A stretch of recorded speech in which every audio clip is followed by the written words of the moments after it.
Sí, son las 8:13 de la mañana, continuamos en Radio Análisis en este día 2 de junio del año 2023. Hay que decir además que a propósito de que fue la locución más larga de lo que llevamos desde el fin de la dictadura, la del presidente Boric el día de ayer, estimó conveniente de manera adicional hacer una cadena nacional, valga la cacofonía, el día de ayer para poder expresar ante el país los acentos más importantes de las líneas que ha señalado en su cuenta pública. Por lo tanto, quienes por razones laborales y de otra índole no pudieron escuchar el discurso en la mañana, también tuvieron la posibilidad de hacerlo a través de una cadena nacional en la noche. Las palabras están instaladas, los propósitos están explicitados y queremos conversar sobre este asunto precisamente a esta hora de la mañana con el presidente de la Cámara de Diputados, el diputado Vlado Mirosevich. Diputado, como siempre,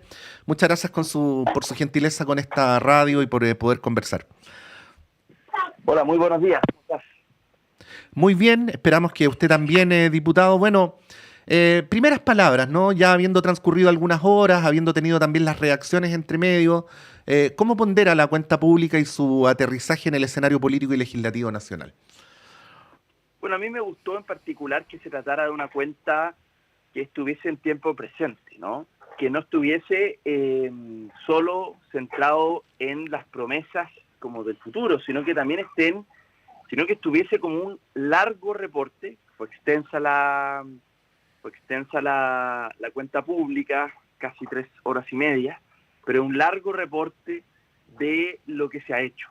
Me parece que poner el acento en eso, en la gestión, en muchas cosas que la gente no conocía, me parece que fue muy valioso, fue un acierto ponerlo respecto de hechos concretos.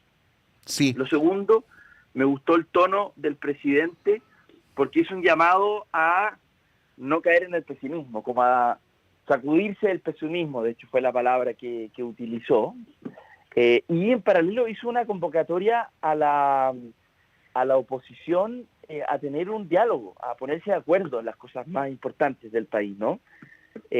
Como por ejemplo pensiones. Ahora, ese ponerse de acuerdo y ese llamado bien fraterno y republicano al diálogo también tuvo límites de parte del presidente. Es decir, el presidente dijo hay ciertas cosas que no son tolerables. Por ejemplo, respecto de, hizo 3 menciones. La primera mención fue respecto de el hostigamiento y abiertamente racismo que ha existido contra una académica, contra Lisa Loncón. Luego dijo el hostigamiento a un ministro de Estado, refiriéndose al ministro de Educación a propósito de su orientación sexual. Y luego hizo mención también al negacionismo respecto de la violación de derechos humanos en Chile. Entonces creo que fue una cuenta pública que combinó bien el llamado al diálogo, pero ese llamado al diálogo en el marco de cuidar la democracia, en el marco de entendámonos en un mínimo común denominador de respeto cívico, ¿no? Que está en juego en Chile y en el mundo entero. Así que me pareció que ese llamado fue bien interesante. Sí. Diputado, usted al principio de la respuesta anterior hacía mención a que el gobierno había hecho bien en hacer una exposición detallada de sus logros. ¿Usted piensa que el gobierno no ha hecho lo suficiente o no lo ha hecho lo suficientemente bien en decir cuáles han sido las cosas que se han podido hacer durante este tiempo? Bueno, yo creo que hemos vivido un tiempo bastante intenso y convulsionado, y por lo tanto, efectivamente, la agenda comunicacional no ha estado centrada en los logros del gobierno. Ha estado centrada más bien en una serie de coyunturas, y por lo tanto me parece que sí era súper necesario que el gobierno se centrara esta vez en los logros, que la mayoría de los chilenos no los conoce, la verdad, y por lo tanto creo que era muy importante que la mayoría de los chilenos los conozca de parte del propio presidente, cuáles son los logros que el gobierno ha avanzado en hitos muy concretos. Entonces eso me pareció que fue muy valioso, muy inteligente. Y bueno, y por otro lado el gobierno también fijó cuáles son los grandes hitos por ejemplo, pensiones fue uno de ellos. Pensiones, el presidente dijo claramente, este gobierno no puede terminar sin tener una nueva reforma de pensiones, porque 15 años se lleva esperando una reforma donde se aumenten las pensiones en Chile. Entonces, claro, realmente me parece que el presidente en eso hizo un llamado de urgencia a la oposición a decir, dejemos nuestras peleas políticas de lado, porque aquí lo que va a importar al final es que la gente tenga mejores pensiones, ¿no? Sí. Y ahí el presidente defendió su modelo de sistema mixto, con el cual yo estoy plenamente de acuerdo, que me parece que es un buen modelo, y bueno, y esperemos que la oposición se abra al diálogo y a llegar a un acuerdo en algo tan sensible y tan importante, ¿no? Sí. Y reforma tributaria también fue otro de los grandes temas, ¿no?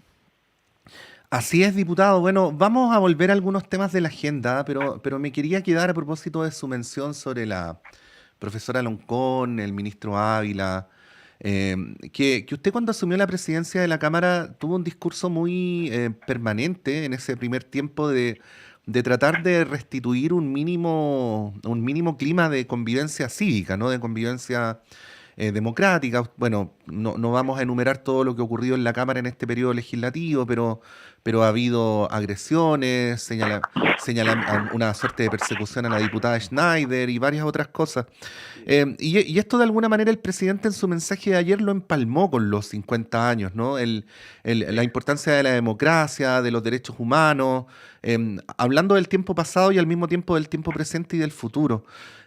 Yo sé que sobre esto es imposible establecer como el clavo puesto en el lugar preciso, pero ¿cuál piensa usted que es el tono, ¿no? con el que el país debería abordar una conmemoración como esta, pero haciéndose cargo de lo que estamos mencionando, ¿no? Este clima que aparentemente tiende a avanzar de negacionismo, de violencia en las relaciones políticas, de intolerancia, en fin. Sí, a ver, bueno, esto es todo un tema, la verdad, y Sí. yo desde la Cámara efectivamente hemos hecho esfuerzos para calmar el clima y restituir un clima cívico, como tú decías. Lo hemos logrado parcialmente, yo creo que la Cámara se ha pacificado bastante.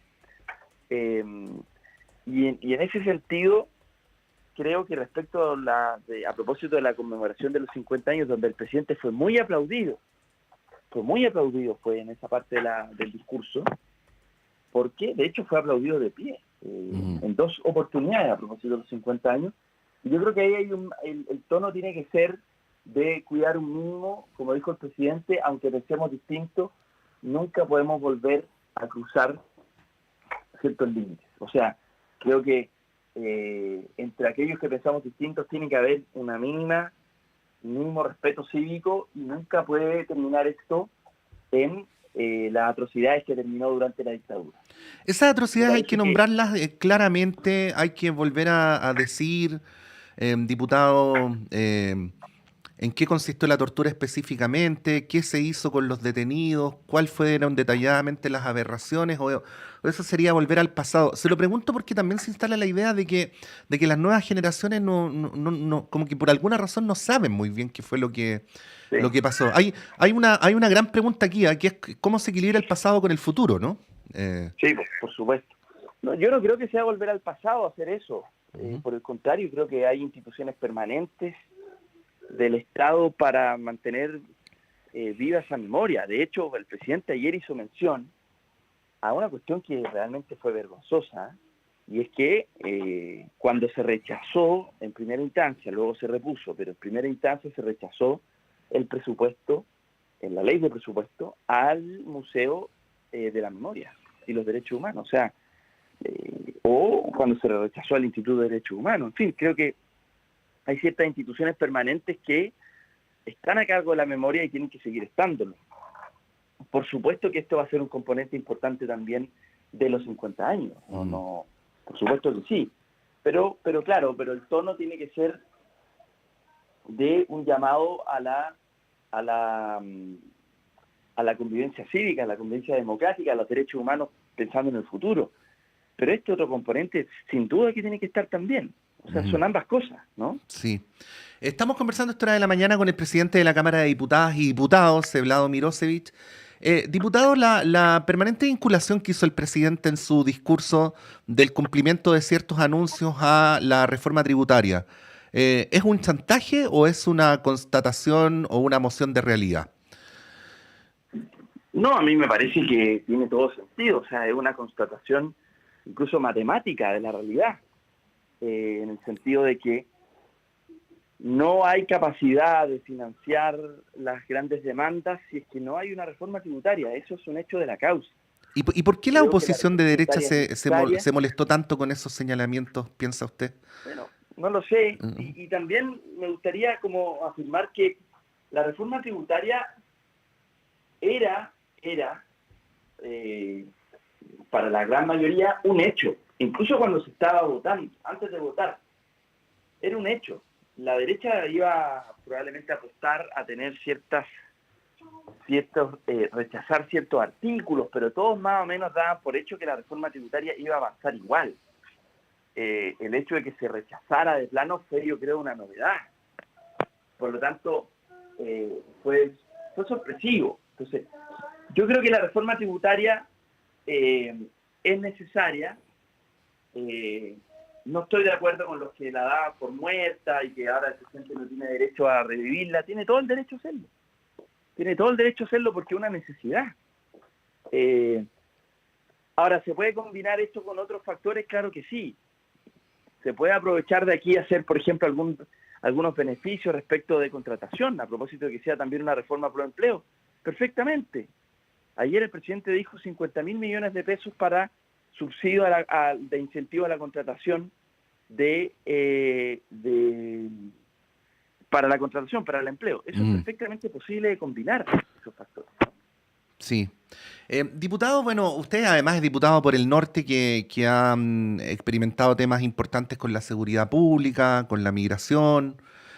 Nosotros siempre tratamos acá de tener el cuidado de señalar con mucha claridad de que delincuencia y migración no tienen nada que ver, que puede haber circunstancias de la realidad en que ambas políticas públicas o ambas situaciones puedan tener algún tipo de vínculo, pero no lo es de carácter estructural. Pero bueno, qué duda cabe de que al menos en el norte hay algunas preguntas a ese respecto. Y el presidente señalaba algo que me pareció interesante y que quería pedirle su opinión ya no solamente como presidente de la Cámara de Diputados, sino también como diputado por la zona norte. Esta idea de que ya se cumplió una primera etapa de las tareas de Estado, que era enfrentar los problemas más acuciantes, y ahora lo que había que hacer era avanzar hacia reformas, ¿no? Sí, O a soluciones de carácter más estructural.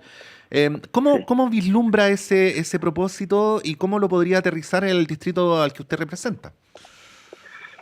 Bueno, yo creo que efectivamente habían tareas que eran inmediatas, como por ejemplo la situación del norte o en el sur.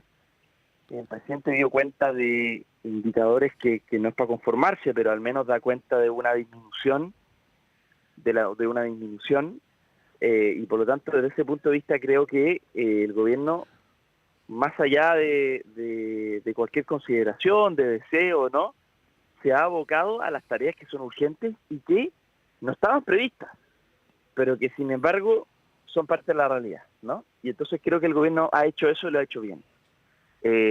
Y por otro lado, a su vez, el gobierno ahora efectivamente tiene que volcarse a lo que el presidente llamó ayer un estado de bienestar. O sea, hay que impulsar eso, hay que impulsarlo. Ese es el corazón no solo del programa, el corazón del gobierno en general, del espíritu de la alianza de gobierno. Entonces diría, hay que ir hacia allá. A pesar de las dificultades, de los momentos difíciles, hay que ir hacia allá. Entonces creo que tiene todo sentido que el presidente pida reponer. Ahora en julio dijo que iba a enviar la ley de reforma tributaria nuevamente al Senado para insistir. Llamó al diálogo ahí a la oposición, que no existe un veto, en fin. Bueno, ya veremos, pero efectivamente las primeras tareas de seguridad, por ejemplo, en términos económicos también el gobierno ha evitado una crisis económica mayor, porque recuerde usted cuáles eran los pronósticos para el 2023. Eran muy malos pronósticos. Sí. Y el gobierno ha evitado esa crisis, que se profundice. Y nadie está diciendo que las cosas están bien, pero los pronósticos eran bastante catastróficos. Y sin embargo, el gobierno ha tenido un buen manejo económico y eso ha ayudado a que la situación no se agudice. ¿Mm? Sí. Diputado, bueno, y en ese escenario, ¿cómo vislumbra usted el escenario legislativo o el derrotero legislativo? Porque claro, están estos anuncios, están estos llamados generales a la colaboración, pero ha habido ayer inmediatamente respuestas muy duras, ¿no? Por ejemplo, hay un condicionamiento de avanzar en la reforma de pensiones a que se aclaren las circunstancias de la salida del subsecretario Larraín. También se han puesto condiciones y de hecho se explicitaron, ¿no? Respecto a que cualquier ingreso de nuevos recursos a las pensiones tenía que ser a la capitalización individual y que no iba a haber espacio para negociar de otra manera. Y estamos hablando de una reforma muy importante, pero lo que le menciono podría ser también homologable a otras, ¿no? Iniciativas legislativas que podrían ser objeto de la misma recepción. ¿Cómo ve usted este escenario? Bueno, habida cuenta de lo que hemos dicho tantas veces, ¿no? Que es que el oficialismo tiene minoría parlamentaria. Bueno, el presidente, una de las cosas que dijo fue que Chile necesita más lucidez y no tanta pelea política pequeña. Y me parece que lo del subsecretario y vincular la situación de la salida del subsecretario a la reforma previsional, a la cantidad de gente que en Chile está esperando que su pensión mejore, supeditarlo, sinceramente, supeditarlo a la salida de un subsecretario me parece de mal gusto. O sea, pongamos las cosas en su lugar. Ellos, la oposición podrá tener su opinión respecto a la salida del subsecretario, está bien, pero no nos caigamos en una pelea que realmente es absolutamente menor respecto de lo importante que es tener una reforma de pensiones que aumente de manera inmediata las pensiones. ¿Es puro ese Y argumento, eso, diputado? O sea, mezclar las cosas, ¿no? Porque obviamente el pero legítimo... por supuesto, no tiene ningún sentido. O sea, es realmente es un poco vergonzoso el argumento. Yo creo que más bien, por otro lado, lo que hay que hacer es ponerse en un tono, y el presidente lo dijo varias veces. O sea, aquí lo que necesitamos es un poco de altura de Estado también. Un poco, no puede ser que estemos solo en la pelea chica permanentemente. Y creo que desde ese punto de vista, el gobierno, me gustó que el presidente no tuvo una actitud conformista en la cuenta pública, no tuvo una actitud conformista, de hecho hizo autocrítica y dijo que muchas cosas donde hacía todavía mucha falta para avanzar, pero tampoco caigamos en el pesimismo o abiertamente en esta idea de boicotear al gobierno, ¿no? Sí. Bueno, son desafíos importantes los que aparecen a propósito de esta cuenta pública. Casi todo, buena parte de lo que se habló tiene que ver también con el modo en que esto va a decantar en el trámite legislativo, así es que por eso nos parecía tan importante conversar con el presidente de la Cámara. Diputado Vlado Mirosevich, como decíamos al principio, muchas gracias por su permanente amabilidad con nuestros auditores y auditoras. Que tengan un buen fin de semana. Súper, igual a ustedes. Muchas gracias, un abrazo. Ahí estaba Vlado Mirosevich, presidente de la Cámara, dando sus apreciaciones respecto a la cuenta pública, ¿no? Cuestión de la cual vamos a seguir hablando, por cierto, en nuestro panel. Vamos a un breve alto y continuamos con las conversaciones.